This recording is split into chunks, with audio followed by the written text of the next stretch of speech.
बजरंगी रो पड़े और कहा, विभीषण, मैं अपने परमात्मा की एक नियति और एक नियम में एक सूत्र तुम्हें बताई देता हूं, और जिंदगी भर कभी भूलना मत। वो क्या रीति है भगवान की? सदा करहि सज्जन पर प्रीति। सुनाओ विभीषण, मानस की बहुत गजब की चौपाई है, इसमें भगवान की दयालुता का वर्णन है। सुनाओ विभीषण, विभीषण सुनो प्रभु की रीति, ये भगवान की रीति है, भगवान का नियम है। करहि सदा सेवक पर प्रीति, भगवान सदैव सेवक पर, सज्जन पर प्रेम करते हैं, प्रीति करते हैं, अनुग्रह करते हैं। और इसके लिए प्रमाण कहीं अलग से मुझे लेने की जरूरत नहीं है। हनुमान कहते हैं उसके प्रमाण में स्वयं में बैठा हुआ हूं। कहूं कवन में परम कुलीना, मुझे देखिए जाति से बंदर हूं, और बंदर कितना चंचल होता है, एक जगह रुक नहीं सकता, एक जगह बैठ नहीं सकता। हमारे ऊपर भी भगवान ने कितनी कृपा की। हम तो ऐसे गिरे हुए हैं कि प्रात ले ही जो नाम हमारा, सुबह ही सुबह कोई हमारा नाम ले ले तो पूरे दिन उसको रोटी खाने को ही ना मिले। इसका मतलब ये नहीं है कि सुबह ही सुबह आप हनुमान जी का नाम लेना बंद कर दें।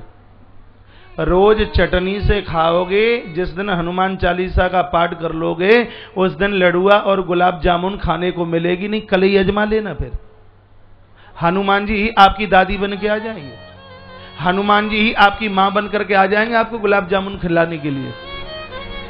जो महान होते हैं वो कभी अपनी बड़ाई नहीं करते, जो महान होते हैं वो कभी अपनी प्रशंसा नहीं करते।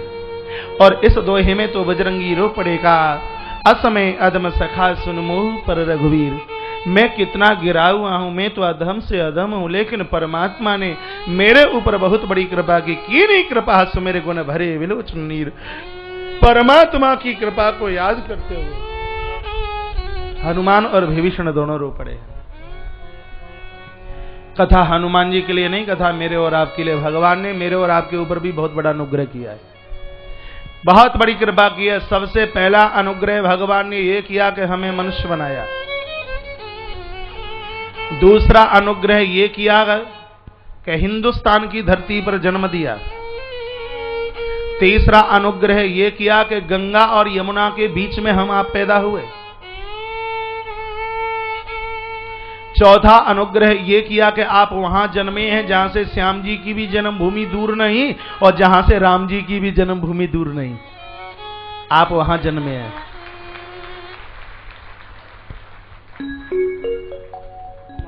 पांचवा अनुग्रह यह किया कि महात्मा विदुर जी की तपस्थली में आप जन्मे हैं, जहां महात्मा विदुर जी ने घोर तप किया है, तपस्या की है। ये जगह तो महाभारत कालीन है। और छठवां अनुग्रह ये किया है कि आपके अंदर कोई दोष नहीं है, आप गुणवत्ता से भरे हुए हैं। आपके अंदर दोष होता तो आप श्री राम कथा के इस बृहद पांडाल में आकर के अपनी उपस्थिति दर्ज नहीं करा पाते। कितना बड़ा अनुग्रह भगवान ने किया। जो लोग किसी के यहां नौकरी करते हैं वो जानते हैं कि मालिक काम पहले करवाता है, मजदूरी पहले बाद में देता है। पहले काम करवाएगा, मजदूरी बाद में देगा। लेकिन मेरे परमात्मा तो वो मालिक हैं जिन्होंने मजदूरी पहले दे दी, काम करवाने के लिए बाद में कहा। क्या मजदूरी दी? कि भगवान ने हमें मनुष्य बना दिया है, कहा कि पहले तो अपना मेहताना ले लीजिए और उसके बाद में काम कीजिए। ये भगवान का बहुत बड़ा अनुग्रह है, ये मेरे ठाकुर जी महाराज की बहुत बड़ी कृपा है। कीनी कृपा सुमिरी गुण भरे विलोचन नीर। परमात्मा के इस अनुग्रह, ठाकुर जी की इस कृपा को कभी भी मत भूलना कि जानत हूँ अस स्वामी सारे रगित काग न गोय दुखारे। ये विध कहत राम गुण गामा, पावा अनिल बाच वेद। हरि बोल। सब कथा विभीषण कही, जय विधि जनक सुता करेगी। सब हनुमंत कगा सुनो भ्राता, देखी जग बुझाने की माता। जुग विभीषण सकल सुनाई, चले पवन सुत विदाई। करि सोए रूप गए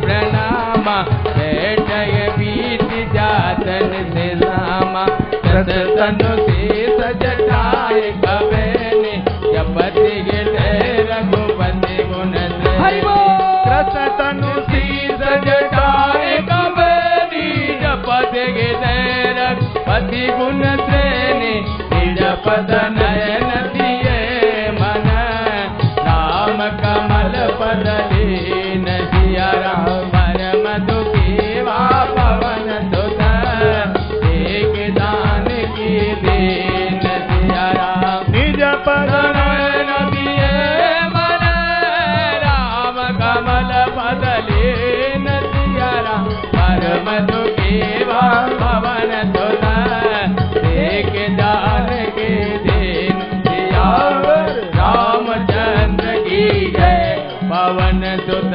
हनुमान की जय। बोले भक्तवत्सल भगवान जय। महात्मा विभीषण कहते हैं हनुमान जी को कि भगवान की कृपा के बारे में मैं जानता हूं, आपने बहुत बड़ी कृपा की है। तब बजरंगी ने प्रश्न किया कि अब देर बहुत हो गई, अब भक्ति माता भगवती जानकी का पता बता दीजिए। इसका मतलब यह है कि संत मिले तो संसार की फालतू की बात मत करना। अन्न का कण और साधु का क्षण जिसने गवा दिया वो बहुत बड़े घाटे में रहा। थाली में तो जूठा ना छोड़े, बहुतों को आदत होती है, अन्नपूर्णा माता का अपमान है। उतना ही लीजिए जितनी जरूरत है। कभी कभी तो देखा जाता है कि भंडारे में पत्तल भरी की भरी पड़ी रह जाती है। अन्न का कण और संत का क्षण जिसने गवा दिया उसने अपने हाथ से सब कुछ खो दिया। संतों के चरणों में ये मत पूछिए कि गुरुजी ऐसा कोई नंबर बता दीजिए लॉटरी का कि एक ही बार में माला माल हो जाऊं। संतों के पास तो वो नंबर है जहां आपकी लॉटरी प्रभु दरबार की खुल जाएगी। संत चमत्कारी नहीं होते, संत जादूगर नहीं होते, संत प्रभावी नहीं, संत स्वभावी होते हैं। संत अपना प्रभाव नहीं दिखाते, संत तो अपना स्वभाव दिखाते हैं। संतों के चरणों में बैठे तो भक्ति की बात कीजिए, भगवान की बात कीजिए। विभीषण संत हैं।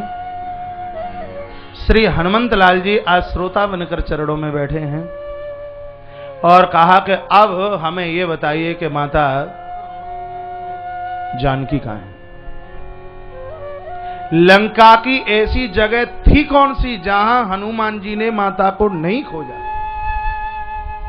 मंदिर मंदिर पृथकर शोधा, रिसर्च किया, शोध की, लेकिन हनुमान जी को माता जानकी नहीं मिली, क्योंकि जानकी भक्ति है और भक्ति का पता तो कोई साधु ही बता सकता है, संत बता सकता है।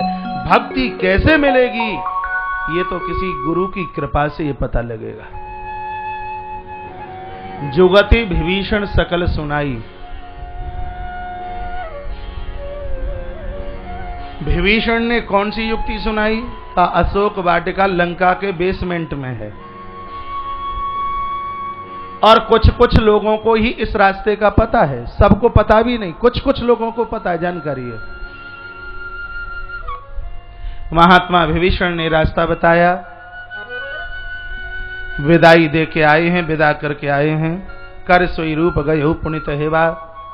बन अशोक, अशोक वाटिका में एक वृक्ष के ऊपर बजरंगी हनुमंत लाल जी जाकर के बैठ गए। निज पद ने नदी मन राम कमल पदलीन, परम दुखी बा पवन सुत देख जान के दी।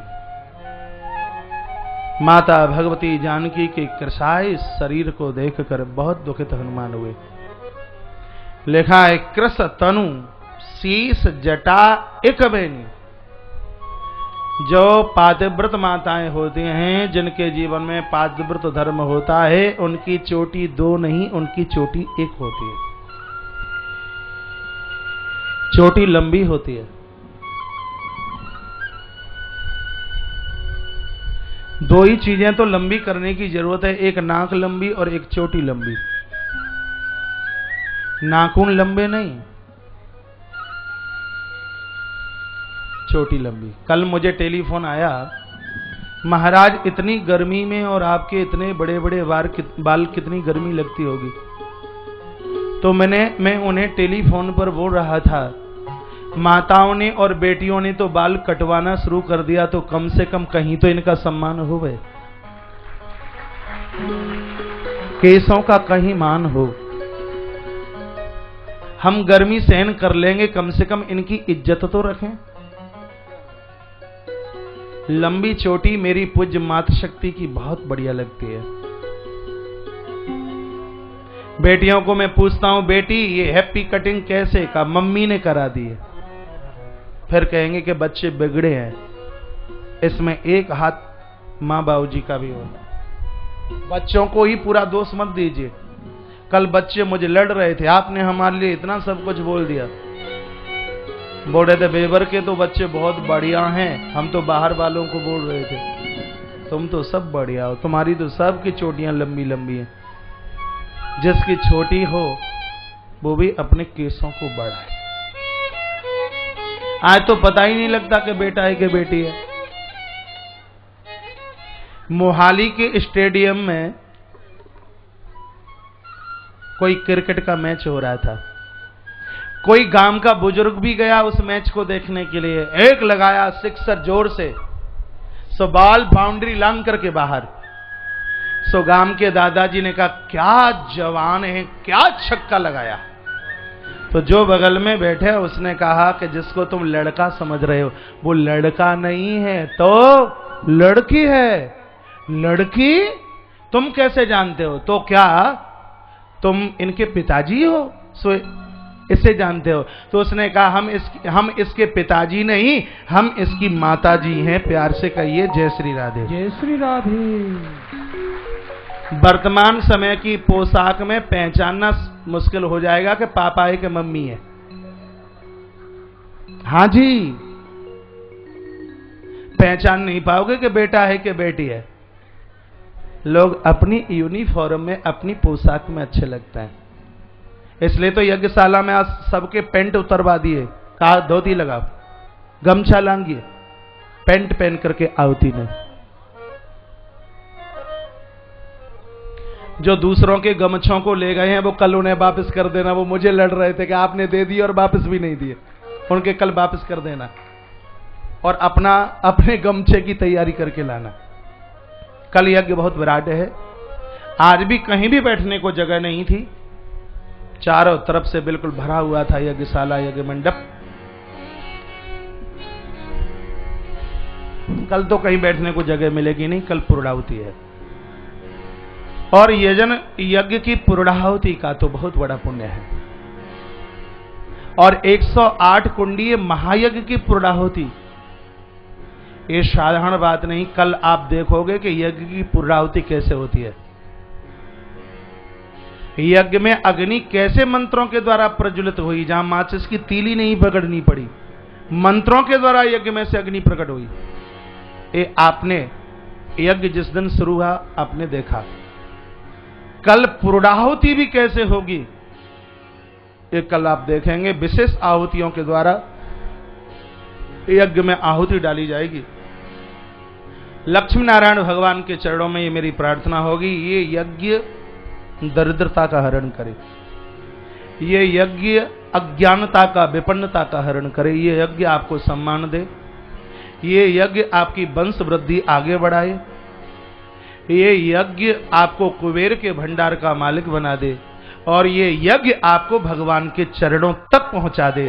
भगवान के चरणों में ये मेरी प्रार्थना होगी। कल की पूर्णाहुति से वंचित रहना नहीं है। सबको 6:30-7 बजे तक पहुंच जाना है। 10 से लेकर के 10:15 बजे तक यज्ञ की पूर्णाहुति होगी और फिर अपराह्न 3 बजे से पहले आप पंडाल में पहुंच जाएंगे। जो अभी तक स्मृति चिन्ह से वंचित रहे हैं उनको स्मृति चिन्ह कल दिया जाएगा, श्री यंत्र भी दिया जाएगा। 3 बजे से लेकर के 7 बजे तक कथा। कुछ तो सूचनाएं ऐसी हैं कि अनाउंस मुझे ही करना पड़ता है। समिति के द्वारा ये निश्चित किया गया है कि भंडारा परसों का होना चाहिए।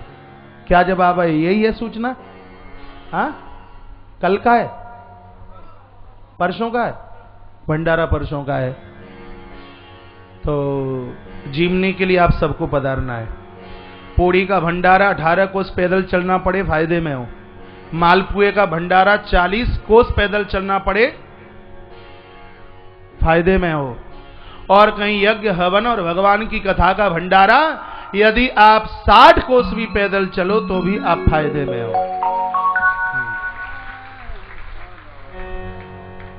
तो कल यज्ञ हवन से वंचित रहना नहीं है, अपना रजिस्ट्रेशन सुरक्षित करा लें।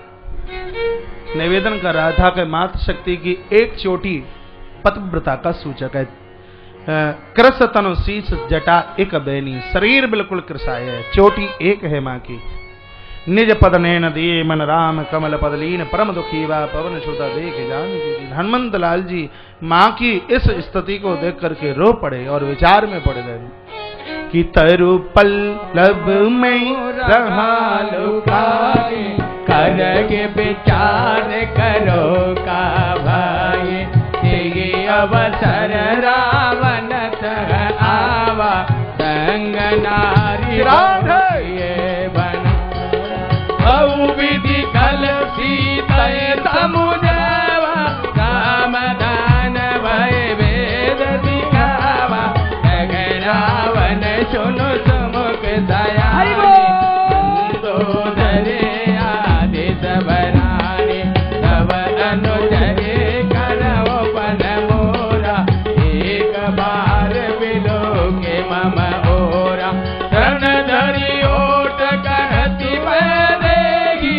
तो मेरे अवध पते परम तनेगी, दोनों दस मुख कद्योत प्रकाशा, कब मुखी नलनी करगे विकासा, अदमन समुझी कहते जान की, कल तुझे नहीं रघुवीर बान की, कट दोरे हरिहारे मोगी, अधम नीलज लाज नहीं तोगी, कट दोरे हरिहारे मोगी, अधम नीलज लाज नहीं तोगी, आप सुने का दो समान, राम भानु समान सियार, परो सब बचन सुने का बोला अति किसे आन सियारा, आप हूँ सुने का जो समान, राम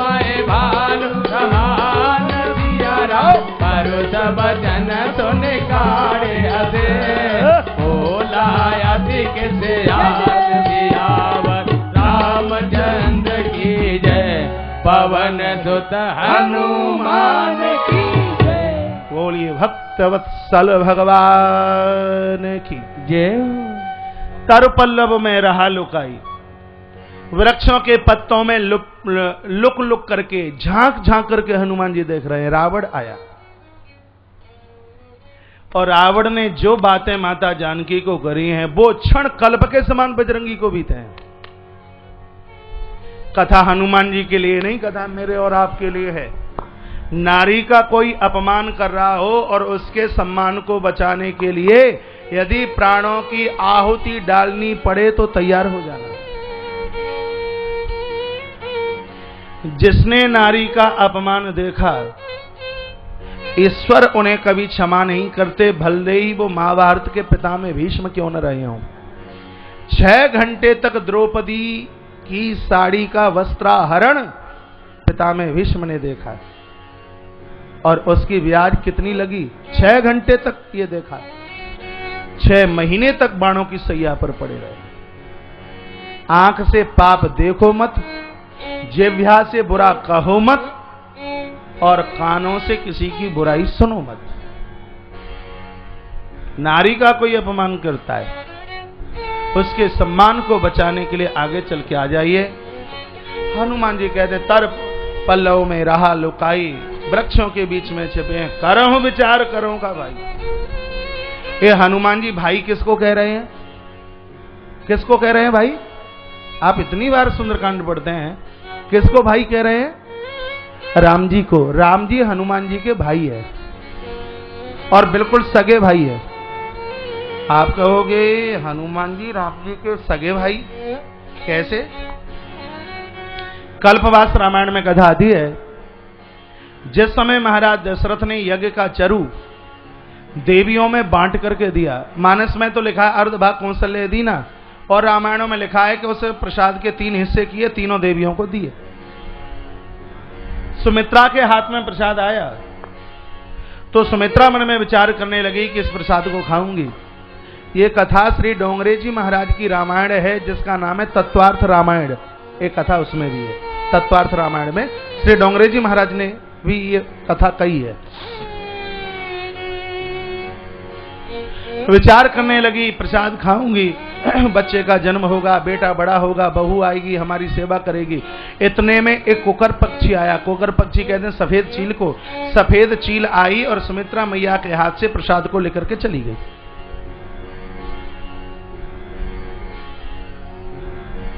किष्किंधा पहाड़ पर एक वृक्ष के नीचे माता अंजनी बैठी हुई थी, चील उसी पेड़ पर। इधर अंजनी माता को उबासी आई, मुंह खुला, और उधर पवन के हवा के झंकोरे से वो प्रसाद चील के मुंह से गिरा और माता अंजनी के मुंह में आकर के गिरा। समय आने पर यज्ञ के प्रसाद से माता कौशल्या ने प्रभु राम को जन्म दिया। समय आने पर उसी यज्ञ के एक प्रसाद के भाग से माता अंजनी ने बजरंगी हनुमंत लाल जी को जन्म दिया। ये दोनों के दोनों यज्ञ के प्रसाद से प्रकट हुए। इसलिए संतों ने कहा कि हनुमान जी राम जी के भाई हैं। तर पल्लव में रहा लुकाई, करहूं विचार करहूं का भाई। अरे भाई साहब बताइए, अब इस स्थिति में मैं क्या करूं? मैं बहुत परेशान हूं। और रावण को हनुमान जी ने देखा। रावण कहता है, हे सुमुखी, हे सयानी, एक बार मम बिलोक, मेरी तरफ देख। ये रावण, एक बात से मुझे बहुत अच्छा लगा, जितनी बार ये अशोक वाटिका माता जानकी के सामने गया, अकेला नहीं, अपनी पत्नी मंदोदरी को जरूर साथ में लेके गया। ये इसकी एक बहुत बड़ी विशेषता रही, कभी भी अकेला नहीं गया, पत्नी मंदोदरी को साथ में लेके गया। लिखा है मंदोदरी आदि सब रानी, अकेली मंदोदरी नहीं, और भी रानियों के साथ में, इन सबको साथ में लेके गया। तब अनुचरी करहूं पनमोरा, एक बार बिलोक, एक बार मेरी तरफ देख। मैं वो रावण हूं जिसने 10 मस्तिष्क काट काट कर भगवान शंकर से वरदान लिया। मेरी भुजा में वो ताकत है जिसने कई बार कैलाश पहाड़ को अपनी भुजाओं के ऊपर उठा लिया। ए तपस्विनी, मैं वो हूं इंद्र जिसके घर का पानी भरता है। ए तपस्विनी, मैं वो हूं पवन जिसके घर में झाड़ू लगाता है। तुम्हारा सौभाग्य होगा यदि मेरी तरफ यदि तुम देखो तो। अब माता जानकी ने मन में विचार किया कि पर पुरुष से बात करने का अधिकार नारी के पास है नहीं। या तो उसका पिता हो तो वो किसी से बात कर सकती है, या उसका पुत्र हो तो किसी से वो बात कर सकती है, या भाई हो तो किसी से बात कर सकती है, या पति हो पास में तो किसी से बात कर सकती है। लेकिन यहां तो भाई भी नहीं, पति भी नहीं, पिता भी नहीं और बेटा भी नहीं। और इसको जवाब देना है तो कैसे जवाब दूं? उसी समय माता जानकी ने अपने भाई का सहारा लिया। जानकी का भाई अशोक वाटिका में कहां से आ गया? मान लो तो पराये भी अपने हैं, और ना मानो तो अपने भी पराये हैं। बात मानने की ही तो है। सामने माता जानकी को धरती में से निकला हुआ एक तृण, एक तिनका नजर आया। माता भगवती जानकी ने कहा, तू मेरा भाई है, क्योंकि मेरा जन्म भी धरती से हुआ है और तेरा जन्म भी धरती से हुआ है। हम दोनों को जन्म देने वाली ये धरती माता है। तृण धरे ओट कहते वैदे ही, आज तिनके का सहारा, तिनके की ओट लेकर के माता भगवती ने जवाब दिया। इस सुंदरकांड की कथा, कहानी और किस्से नहीं है, ये जिंदगी को संभालने और सुधारने का एक अनुपम साधन है। मैया ने क्या जवाब दिया? काए सठ, ए मूर्ख, ए पापी, तेरी बाजुओं में ताकत थी तो मेरे देवर लखन और भगवान के सामने तू मेरा हरण करके लेकर के आता। सठ सुने हरि आने हो मोई, अधम निलज्ज, तुझे लाज नहीं है बिल्कुल। ये तो हिंदुस्तान की पतिव्रता नारी में ताकत है। जगत को क्या वो जगदीश को भी श्राप दे सकती है। परमात्मा भी पतिव्रता स्त्री के सामने थर थर कांपता है। ईश्वर जहां झुके वो पतिव्रता नारी है। ईश्वर की भी जहां एक न चले महाराज वो पतिव्रता नारी है। महाभारत में माता गंधारी का चरित्र पड़ी है। भगवान श्री कृष्ण का सामना कौन कर सकता है? भगवान कृष्ण ने वो किया जो कोई करने में सक्षम नहीं है। लेकिन वो ही श्री कृष्ण जब प्रणाम करने के लिए माता गंधारी के सामने चल करके आते हैं तो गंधारी श्राप देती और कहती है, कृष्ण महाभारत का युद्ध हुआ, इसमें प्रथम भूमिका आपकी।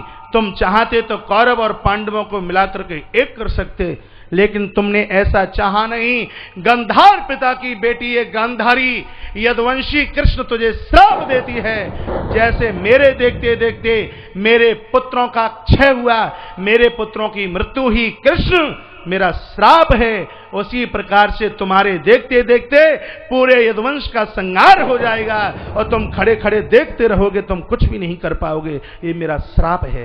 ये मैं गंधारी की कथा आपको नहीं सुना रहा, ये मैं बता रहा हूं कि पतिव्रता नारी की वाणी में इतनी ताकत है कि ईश्वर भी थर थर कांपता है और भगवान को उस श्राप को अंगीकार करना पड़ा। मैया ने कहा, धूर्त पापी आप सुन खद्दो तो समतु तो जुगनू है। राम भानु समान, भगवान राम तो भास्कर है, सूर्य हैं। परस वचन महाराज शब्दों को सुनकर इतना क्रोधित हो गया कि इसने अपनी चंद्रहास तलवार निकाल ली।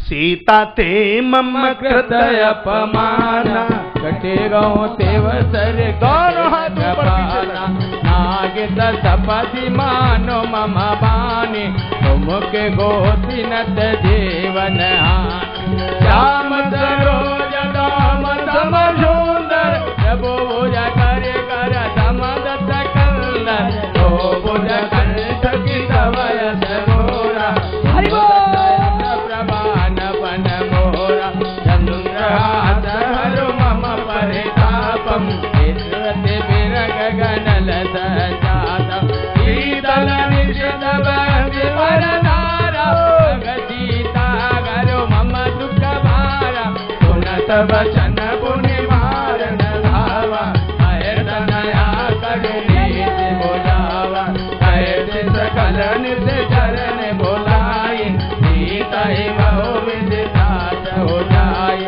मास दिवस मम कहान माना तो मैं मार भिखारी कृपाना। मास दिवस में कहान माना तो मैं मार भिखारी कृपाना। भवन गयो दस कंदर यहाँ पिशाचिन वृंद सियरा सीता त्रात दिखावगे हरि रूप बहु मंदियारा। भवन गयो दस कंदर यहाँ पिशाचिन वृंद सियरा सीता त्रात दिखावगे हरि रूप बहु मंदियाव। रामचंद्र की जय पवन सुत हनुमान की जय। बोलिए रामचंद्र भगवान की जय हो। माता जानकी के शब्द इसको इतने कटु लगे, इतना अपमानित हुआ। महाराज इसने अपनी चंद्रहास नाम की तलवार निकाली और कहा, मार डालूंगा।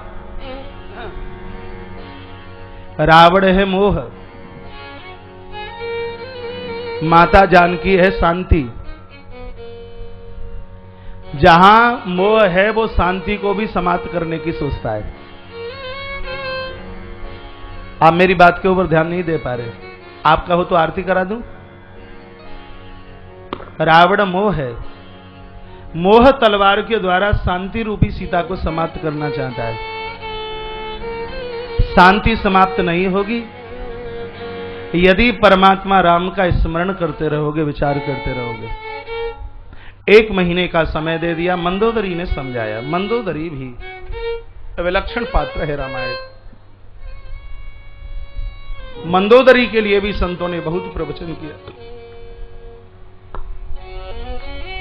मंदोदरी ने समझा, मैं तनया करनी थी। मैं दानव की बेटी मंदोदरी। मंदोदरी का नाम 5 कन्याओं में आता है। इन 5 कन्याओं का माताओं नाम रोज ले लिया करो, बहुत ही ज्यादा शुभ है। कुंती, द्रौपदी, तारा, अहिल्या, मंदोदरी तथा, ये 5 हैं। कुंती, माता कुंती, द्रौपदी, तारा, अहिल्या और मंदोदरी, 5 हैं।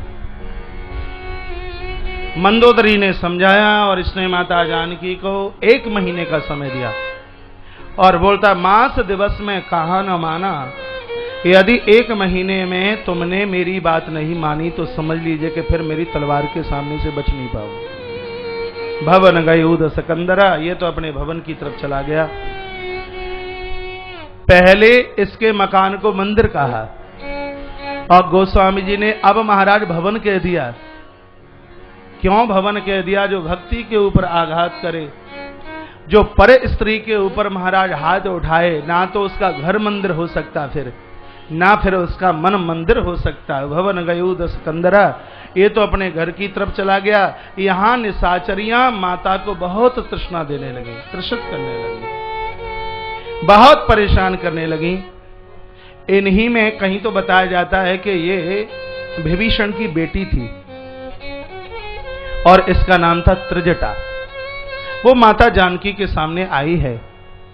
त्रिजटा नाम राक्षसी एका, रामचरण रथ निपुण विवेका, सबनो बोल सुनाए से सपना, सीता ये तेरी करोगे अपना, सपने वानर लंका नारी, दादो दान से आदम मारी, हर आरुण नगन दशरीदा, कुंड तद रगन तब जवीदा, हे विधि सोदा चिन दिशाई, लंका मन विभीषण भाई, नगर बिरे रघुवीर दुआई, तब प्रभु सीता बोली बधाई, सपना में करो पुकारी, होए सत्य गए दिन जारी, हरि बोल देश भरी, जनक सुता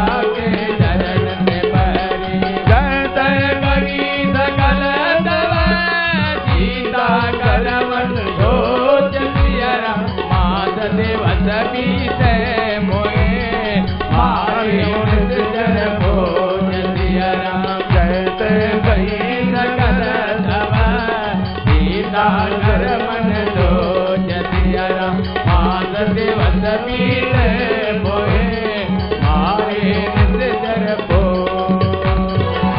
और हनुमान जी महाराज की जय। विभीषण की बेटी त्रिजटा माता के सामने आई और मां के आंसुओं को पोंछने लगी। माता जानकी बैठी बैठी रो रही है। कहा, माता मैंने रात्रि में एक सपना देखा है। सपने में मैंने देखा कि वस्त्रों को उतार कर रावण को एक खर के ऊपर बिठा करके पूरी लंका में घुमाया गया। बहुत अशुभ स्वप्न है। रात्रि में विवस्त्र देखा, खर आरूढ़ नगन 10 शीशा, सिर बिल्कुल मुड़ा हुआ था और मुझे तो ऐसा लग रहा था कि गद्दी के मालिक विभीषण को बनाया गया। एक बंदर आया और उसने पूरी लंका को जला करके राख कर दिया। हनुमंत लाल जी बैठे बैठे मुस्कुरा रहे थे। हनुमान जी ने कहा, बाहरी माता सरस्वती, बड़ी कृपा तूने की, इनके जिव्या पर तू बैठ गई। मैं तो सोच रहा था कि लंका में आया हूं तो निशाचरों को प्रसाद दे के क्या जाऊं, क्योंकि साधु के चरणों में जो आता है महात्मा उसको प्रसाद तो जरूर देता है। और हम तो सोच ही रहे थे कि हमारे पास में क्या प्रसाद है सो इन निशाचरों को दिया जाए। बाहरी मेरी माता सरस्वती, आपने बड़ी कृपा की कि इन्हीं लोगों की जिह्वा पर तू बैठ गई। अब मुझे पता लग गया है कि अब मुझे संग में ये भी काम करना है। त्रिजटा ने ये सारा और कर दिया कि जहां रावण का बारूद खाना है और जहां जो बहुत ऊंची सी अट्टालिका है, बंदर ने उसके ऊपर चढ़ करके लंका को जला करके खाक किया। और महाराज ये शब्द सुने हैं तो निशाचरियां तो भयभीत होने लगी। तो वो सब की सब माता जानकी के चरणों में आकर के गिरी हैं। कहा, मां हमें क्षमा कर दीजिए, माता हमें माफ कर दीजिए। त्रिजटा सन बोली कर जोरे, माँ तुम्हें पति संग नित मोरे, सजो दे करी बेगियो पाए, तो सग बिर गय बनय सग जाए। आन काट रचो चता बनाई, मात तो अनल पुण्य देहि लगाई, सत्य करे मम प्रीति दयाने, सुने गुणवन सुन सुन। बोलिए रामचंद्र भगवान की जय। दोहा बहुत लंबा है, अपने अपने घर जाकर के इसको जरूर पढ़िए, बड़ा समय लगा, बहुत बड़ा दोहा लंबा है। ये 5, 7, 8, 9 चौपाइयों के लिए जितना बोला जाए उतना कम है। त्रिजटा माता को प्रणाम करते हुए माता जानकी कहती है, माता लकड़ी इकट्ठी कीजिए, जहां प्रभु ने ही हमें छोड़ दिया हो तो अब जीवन रख करके करेंगे क्या, बस अब चिता पर चढ़ करके अपने प्राणों की आहुति दे देनी है। ये समय बजरंगी श्री हनुमंत लाल जी के लिए युगों युगों के लिए बीता है। कपि कर हृदय विचार दीन मुद्रिका डारी, तब उसी समय बजरंगी श्री हनुमंत लाल जी महाराज ने मुद्रिका को डाला है और जन अशोक अंगार दीन हर्ष उठ कर गए हूँ। माता को लगा कि शायद अशोक वृक्ष ने कोई आग का अंगारा छोड़ दिया है। मैया ने जाकर के देखा तो वही मुद्रिका थी जो केवट के सामने माता ने प्रभु राम को उतार करके दी थी। और उस अंगूठी को, मुद्रिका को देख करके मां अचंभित हो गई और मुंह से एक ही बात निकली है, क्या कि तब देखी मुद्रिका मनोहर राम नाम। 2 मिनट की बात है, पीछे तक हाथ ऊपर तब मुदरी पहचानी, हरद बेसादी गीत कोलानी, गीत को सकाए अजय रघुरागी, माया से अचरज नहीं जाई, सीता मन विचार कर नाना, मधुर बोले अनुमाना, रामचंद्र गुण वरन लागा, सुनत सीता कर दुख भागा, लागी सुने श्रवण मन लाई, आदे होते सब कथा सुनाए, श्रवणाम जय कथा सुनाए, लगे सो प्रकट गोते के नवाए, तब हनुमंत निकट चली गए, फिर बैठे मन विषमय भयो, रामदूत में माँ तो जानकी, सत्य शपथ करुणा जानकी, माँ तुम्हें आनी, हीन राम तुम कैसे रानी, नरवान रही संग कहो कैसे, कही कथा भई संगति जैसे, कपि के वचन सब प्रेम सुने, उपजा मन विश्वास सिया, जाना मन क्रम वचन कृपा सिंधु कर दास सिया राम, कपि के वचन सब प्रेम सुने, उपजा मन विश्वास सिया राम, जाना मन क्रम वचन कृपा सिंधु कर दास सियावर रामचंद्र की जय, पवन सुत हनुमान। बोलिए रामचंद्र भगवान की जय। उस मुद्रिका को देख करके माता चंबित हो गई और विचार करने लगी है कि जीत को सकई अजय रघुराई, भगवान अजय हैं, उनको कोई जीत नहीं सकता और मुद्रिका का निर्माण ये माया के द्वारा हो नहीं सकता। लोग प्रश्न करते हैं कि ये मुद्रिका कहां से चल के आई। महाराज सगर ने समुद्र के तट पर एक बार यज्ञ किया और उस यज्ञ में गुरुदेव वशिष्ठ थे नहीं। उस समय यज्ञ का यज्ञाचार्य अंगिरा आदि ऋषियों को बनाया गया। कहीं लिखा है गुरुदेव बृहस्पति जी महाराज इस यज्ञ को करने के लिए आए। कहा आपके गुरुजी तो यहाँ है नहीं, जरा समुद्र को अपना गुरु बनाइए। जब सगर ने समुद्र को अपना गुरु बनाया उस समय समुद्र का नाम सागर हुआ। इस यज्ञ में बड़े बड़े लोग आए, देवताओं में देवराज इंद्र भी इस यज्ञ में चल करके आए। और आपको पता है यज्ञ में जाया जाता है तो खाली हाथों से जाया नहीं जाता। देवराज इंद्र ने 2 चीजें महाराज सगर को दी, एक थी मुद्रिका और दूसरा था ये शीश फूल। तत्पश्चात यज्ञ पूरा हुआ।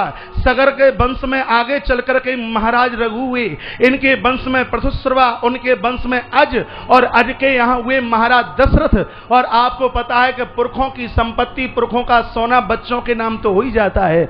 महाराज दशरथ का विवाह जब कैकेयी के साथ में हुआ तब महाराज दशरथ ने महाराज वो शीश फूल और मुद्रिका माता कैकेयी को दी। प्रभु राम का जब विवाह हुआ माता जानकी घर पर चल के आई तो मुंह देखने में ये शीश फूल और मुद्रिका माता केकई ने मां भगवती जानकी को ये मुंह दिखलाई में महाराज दी है। ये वही मुद्रिका है जिसके लिए माता जानकी कहती है इसको माया से इसकी रचना नहीं की जा सकती। भगवान के गुणों का वर्णन श्री हनुमंत लाल करने लगे। माता जानकी ने कहा जिसने मेरे प्रभु की कथा सुना करके मेरी पीड़ा का हरण किया है वो मेरे सामने आके प्रकट क्यों नहीं हो जाता। तब हनुमंत लाल जी सामने आके प्रकट हुए। बंदर को देखकर माता डर करके मुंह पीछे कर लिया और कहा ये बंदर यहां कहां से चल के आ गया। तब कहा रामदूत में माता जानकी, हे मैया मैं भगवान राम का भगत हूं, मेरी तरफ देखिए। मैया ने कहा कि मैंने तुम्हें नहीं देखा चित्रकूट, मैंने नहीं देखा तुम्हें श्री प्रयाग, मैंने नहीं तुम्हें देखा मिथिलापुरी, मैंने नहीं देखा तुमको अवधपुरी, तो ये नरबान रहुसंग ये तुम आए कैसे? मुझे नहीं लगता कि तुम भगवान के दूत हो। तब हनुमान जी ने कहा सत्य शपथ करुणा निधान की, मैं करुणा निधान भगवान राम की सौगंध खा करके कहता हूं कि मैं प्रभु का दूत हूं। तब माता ने देखा और पूछा बेटा ये नर वानर संग कहो, ये दोनों का संग कैसे हुआ? तब पूरी कथा सुनाई है। कहा माता बड़ी जोर से भूख लगी है, कहा रास्ते में भोजन नहीं मिला, कोई खिलाने वाला नहीं मिला। हनुमान जी ने कहा मैया खाने वाले तो बहुत मिले लेकिन खिलाने वाला कोई नहीं मिला।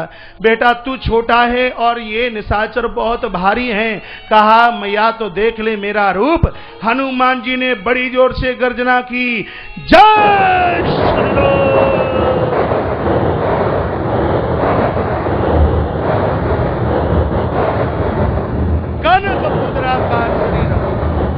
बजरंगी का रूप मैया देखे तो हनुमान ही हनुमान दिखने लगे। कहा हनुमान छोटा हो जा बेटा, छोटा हो जा। हनुमान जी छोटे हुए। मैया ने पूछा हनुमान ये बता दे कि रामा दल में तुम जैसे कितने हैं? हनुमान जी ने कहा मैया सबसे छोटा मैं ही हूं, प्यार से कहिए जय श्री राम। जय श्री राम। याज्ञवल्क्य जी महाराज को भरद्वाज कहते हैं आगे क्या हुआ बताइए? कहा अब कल 3 बजे बताएंगे कि आगे क्या हुआ। कल आते आते लंका जलेगी, अब से सुंदरकांड और उसके तत्पश्चात लंका कांड और उत्तरकांड, कल की कथा छोड़ना मत। जो आज 1 मिनट के लिए भी नहीं आ पाए, यदि कल की कथा सुन लेते हैं प्रभु राम के दरबार में उनकी पूर्ण उपस्थिति पाई जाएगी। तो मैं भगवान राम की सौगंध है जब तक आरती के लिए सारा ना किया जाए, सिर्फ ऊपर आने वालों को छोड़कर यदि कोई खड़ा होकर के बताए तो तुम्हें भगवान की सौगंध है। बोले बांके बिहारी लाल की।